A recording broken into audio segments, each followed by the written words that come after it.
What if brain-inspired computers could match supercomputers at complex math, while using a fraction of the energy?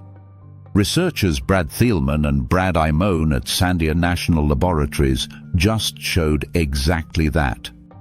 In a study published in Nature Machine Intelligence, they introduced a new algorithm that allows neuromorphic hardware to solve partial differential equations, or PDEs.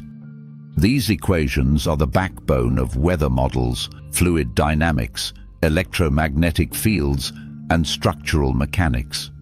Normally, solving PDEs requires massive supercomputers that consume huge amounts of electricity.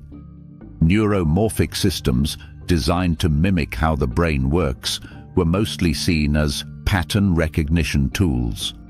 Few expected them to handle serious applied mathematics. But the human brain already performs incredibly complex computations.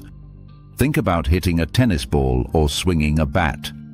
Those are extremely sophisticated calculations happening efficiently in biological hardware.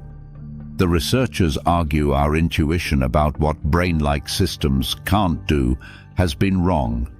This breakthrough could reshape national security computing. The National Nuclear Security Administration depends on energy-hungry simulations of nuclear systems and high-stakes physics scenarios.